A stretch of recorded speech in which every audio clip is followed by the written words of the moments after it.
Okay, cool. So we're rolling. You can just start whenever. I'm Clark, and I'm a foster parent recruiter at SAFY of Colorado. We are a child placing agency that certifies foster homes and families to become foster parents.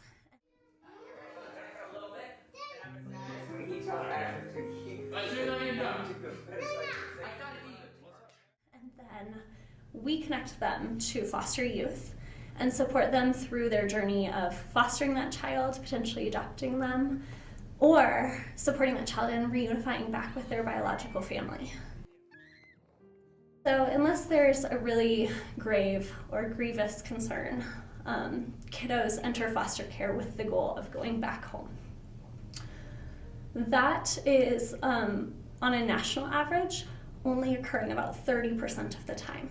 So there are tons of kids in foster care who, while their goal might be to reunify, they're needing other permanency outcomes. So when a child is removed from their biological home, the state and the county's responsibility is to first find a kinship placement that could be suitable. So that might be a teacher or a neighbor or a family friend or aunt or uncle. And whenever possible, we want kiddos in those placements because it's least disruptive. They already know those individuals. And there's a relationship there that's already authentic. This only occurs nationally about 50% of the time. So we have thousands of kids every year who don't have a kinship option to be living with. When that occurs, the second best option is foster care, right? Because we want kids living in homes and communities and families. We know that that's where true healing happens. But we don't have enough foster homes. There's a huge shortage. And so 25% of kids that go into the child welfare system end up living in what's called congregate care. So those are hospital settings and detention centers, group homes, right? These facilities that serve a purpose short-term for sure, but aren't really created to be able to raise children. And so when we have kids that live in those facilities for weeks and months and years, the outcomes are markedly different than what we would want for our kids. We have higher rates of teen pregnancy, we have lower rates of graduation from high school, and so we know that if we can't connect kids to a kinship home, we need to get them into a foster home. Something that keeps me here in this industry, in this agency, is knowing that we walk the walk, right? Like we certify homes that are diverse and that look like our kids. We have married foster families. We have single parents. We have unmarried co-parents. We have folks who are young, right? They are like 23, 24, 25 and choosing to be foster parents. And we have a club of foster grandparents who are in their 60s and 70s and 80s, and they love raising kids.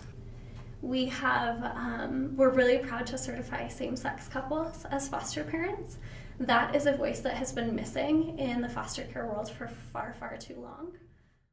There are already so many kids like in foster care and orphanages, and so like it almost feels selfish to like spend the money to, you know, get one of us pregnant. And that's exactly how we felt. We felt right. Like, so obviously we're lesbians, right? And we're in a situation where we can't have children. You're a lesbian. I know, right? You didn't know, but we're in a position where we can't have kids the normal way. Right. So we thought, why spend so much money on in vitro and trying if it works or if it doesn't work, when we can put the money that we would into taking care of kids that don't have a place to call home. I can't speak highly enough of foster families. I think that they do a job that feels to so many of us like so overwhelming, so difficult to even think about where do you begin, right? And who do you need to be a good foster parent? And I just get a kick out of our families because they show me time and time again that it's you need to be you, and you need to have quirks, and you need to be flexible, and nobody ends every day and feels like they just did a perfect job. because it's so hard, so hard. And the drive to like wake up the next day and do it again, I think is the most important quality. No matter who you are and what you have to bring to the table, it's something that a kid somewhere needs, right? And can grow and learn from, as long as you're willing to keep going through those hard days and to ask for what you need, right? I think that sometimes the best kept secret in the foster world is that it's always worth the ask. You can ask for the moon, and oftentimes you'll hear the word no. We can't find a way to make that happen. But it's of course always a no if you don't ask, right? And so we are coming a long way in learning how to support foster families, and the only way that we're going to learn how to do better is when we stop and ask them repeatedly, what do you need this week? What about last week?